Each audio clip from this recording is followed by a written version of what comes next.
Listo. Hola chicas, me llamo Kilja, les voy a contar un poquito de las flores de Bach.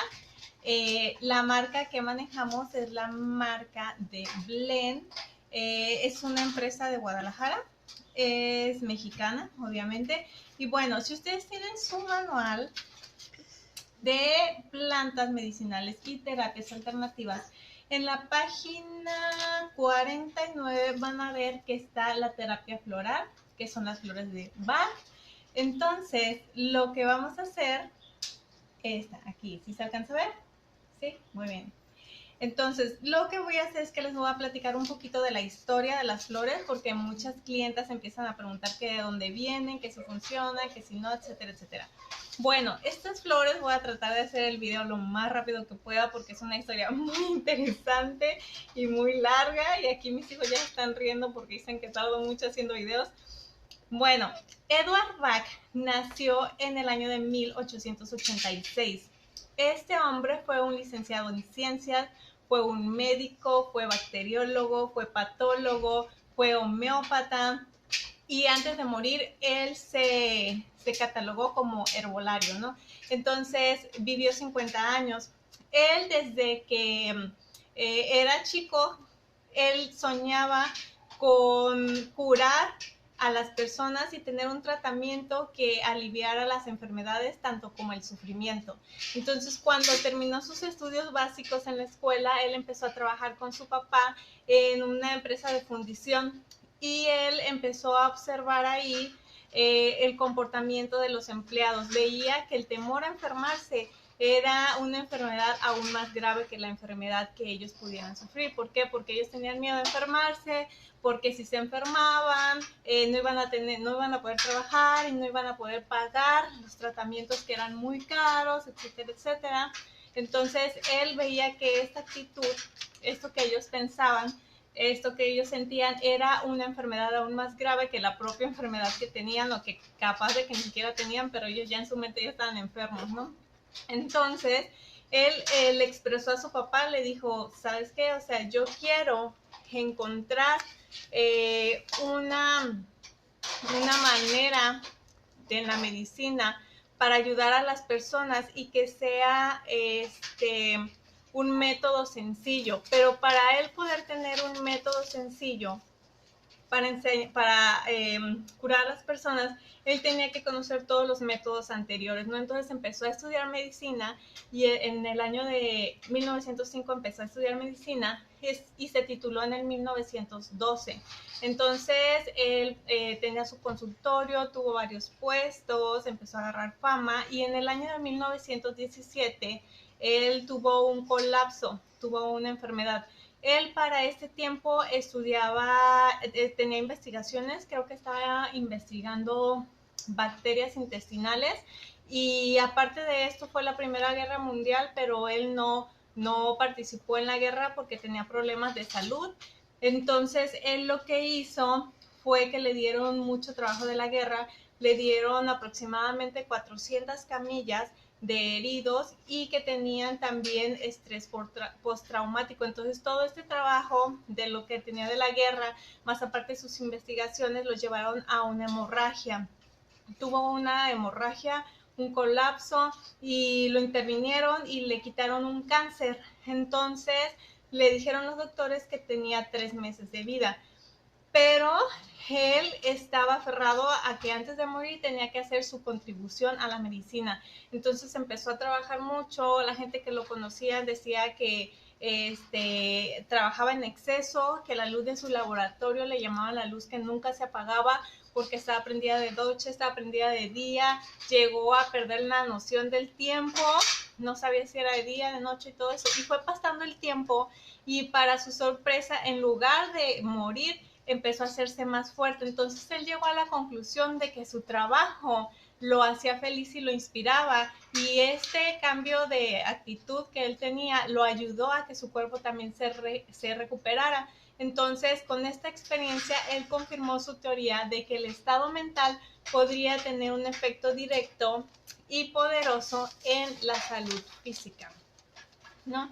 Entonces, bueno, en el año de 1919, él estuvo trabajando en un hospital homeopático en Londres, donde empezó a estudiar a Hahnemann, que era el fundador de la homeopatía, y en base a los estudios de Hahnemann, él desarrolló lo que se le llaman los 7 nosodes de Bach, que es algo como que trabaja con las bacterias con un método homeopático y ayuda a formar una vacuna. Entonces, esto lo hizo él muy famoso, tenía su propio consultorio, le empezó a ir súper bien y todo, pero él todavía tenía ese anhelo de buscar algo que fuera mucho más sencillo y que ayudara a los pacientes en la manera mental y en la manera mental y también les ayudara en la manera física, ¿no? Él quería basarse también en los pacientes como personas y no únicamente como la enfermedad. Entonces, bueno, después en sus trabajos conoció a una radióloga que se llamaba Nora Wicks y insatisfecho por sus investigaciones con las vacunas y las bacterias, una vez tuvo él un impulso muy fuerte en viajar a Gales y se dio a la fuga y empezó a investigar ahí las plantas y las flores y todo, sobre todo las flores, con este impulso que él tuvo y se fueron él y la radióloga, su asistente, a investigar plantas y flores y en años de ensayos y errores de miles de plantas y todo eso, por fin encontró lo que buscaba. Al principio encontró 3 plantas que después regresó a Londres y las probó y vio que funcionaban y después, años más tarde, entre 1930 y 32, encontró las principales 12 flores que ayudaban al estado emocional. Él en el año de 1928 acudió a una cena y en esta cena él empezó a catalogar a todas las personas y las observaba y las iba separando por la manera en que ellos reaccionaban ante una circunstancia de diferentes maneras, ¿no? Entonces estas primeras 12 flores las empezó a aplicar a esas personas a la manera que las había clasificado, que había hecho la teoría de los tipos, entonces las empezó a aplicar a estas personas. Sin embargo, se seguía dando cuenta que hacían falta otras flores que ayudaran a otros problemas. Entonces siguió investigando y encontró después otros 4 que eran los 4 ayudadores. Y en el año de 1930 él ya estaba demasiado entusiasmado con los resultados que había tenido y en este año él dejó su laboratorio, le dio la espalda a todo lo que conocía él de los métodos de la homeopatía, de la medicina ortodoxa y se fue completamente de Londres, se fue para Gales para seguir sus investigaciones. Entonces, ellos estaban en un lugar que se llamaba Cromer, donde conoció a una persona que se llamaba Victor Bullen, que Victor decían que era una persona demasiado confiable, demasiado leal, responsable, que si él decía una cosa era porque realmente él iba a hacer esa cosa, ¿no? Entonces él después se convirtió en colaborador con Edward Bach y con Nora, ¿no? Entonces, en la primavera, primavera y verano recogían flores, hacían pruebas y todo eso, y en el invierno se encargaban de asesorar a sus pacientes y aplicarlos con ellos, ¿no? Entonces, ahí en Cromer a Edward Bach le encantaba observar las reacciones de las personas ante una situación. Bueno, ya para el año de 1934 encontró los últimos remedios, que eran los 19. Él siguió buscando más remedios porque él en ese momento vivía circunstancias que necesitaba encontrar algo que le ayudaran y no tenía todavía nada que le ayudara. Él, después de que dejó su consultorio, pues se terminó su dinero. Aparte era una persona que estaba enferma, recordemos que le habían dado 3 meses de vida únicamente y tenía mucho estrés por todo esto y él necesitaba remedios que le ayudaran. Entonces, en uno de estos remedios encontró uno que se llama el de rescate. Este remedio, una vez en el año de 1933, un 14 de diciembre, hubo una tormenta eléctrica donde,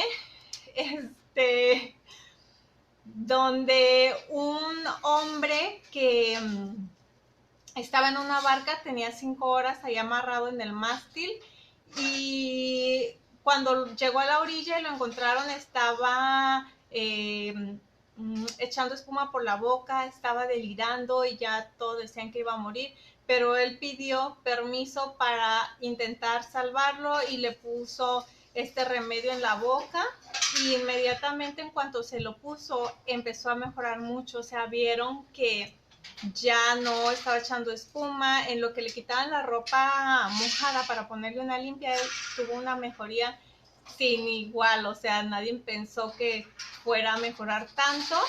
Y de ahí, bueno, él empezó ya a volver en sí, pidió un cigarrillo y todo. Y esto que vieron las personas de su alrededor lo ayudó mucho a que fuera la gente dándole publicidad de boca en boca a las flores de Bach, ¿no? Entonces, bueno, en el 34 él abandonó ese lugar, Cromer, y se fue a un valle y encontraron una casa que le llaman la casa que estaba en Mount Vernon. Fue una casa que ellos rentaron. De hecho, él hizo toda la carpintería, hizo los muebles así porque ya no tenían mucho dinero, arregló los jardines y en ese lugar fue donde él encontró sus últimos remedios, ¿no?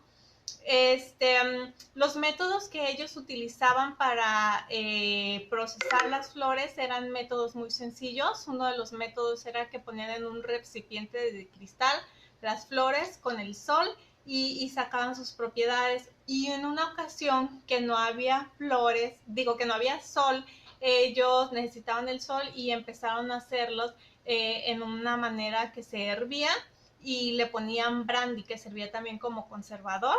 Y así empezaban también a hacer la dilatación de las flores, ¿no? Bueno, en el año de 1936, un 26 de octubre, él dejó una carta a Víctor, fue un mes antes de que él muriera, y él quería que ellos continuaran con todos sus estudios que él había hecho de las flores de Bach, pero quería que fuera de una manera sencilla y dejó una carta que entre todo lo que decía esto, decía: quiero hacerlo tan sencillo como esto. Si tengo hambre, voy a la huerta y saco una lechuga para hacerme té. Y si estoy asustado, tomo una dosis de Mimulus. Ahorita les voy a enseñar qué era el Mimulus. Y él hacía notar también que la sencillez del método con lo que se sacaban las propiedades de las flores no fuera un impedimento para que la gente lo probara y viera y se diera cuenta que funcionaba. ¿Por qué? Porque la naturaleza es sencilla, o sea, ahí están las cosas y es cuestión de que tú las pruebes para que tu cuerpo tenga una reacción. En el año de 1936, a sus 50 años, un 27 de noviembre, falleció de noche, en su cama, en paz, muy bien, ¿no? Entonces, bueno, estas flores de Bach, aquí tengo una, de blend, vienen en una cajita como esta. Este es uno de los productos estrella, es el de ansiedad y estrés. Si se fijan, vienen en un frasquito oscuro, vienen en un gotero. La dosis es de 6 gotas debajo de la lengua 3 veces al día o de 4 gotas en un vaso de agua igual 3 veces al día, y esta la tienes que estar tomando en traguitos. Para los niños mayores de 3 años es media dosis, no tiene ninguna consecuencia, no tiene efectos secundarios y la verdad es que realmente funcionan. El precio es súper accesible y les voy a decir que era el Mimulus, como lo decía en la carta que dejó Bach. Dice, el Mimulus en la página 50 de nuestro manual dice, es el miedo a las cosas conocidas. Aquí vienen las 38 flores que encontró Bach. Les recomiendo que las lean, está padrísimo. Y les voy a decir las flores que maneja Blend. Lucha contra la tristeza, vida sin rencor, aprendizaje y vitalidad, tolerancia y paciencia, alegría, ánimo y optimismo, miedos y fobias, vicios, mentes, desamor, infancia en armonía, rescate emocional, ansiedad y estrés y el de hipersensibilidad ambiental.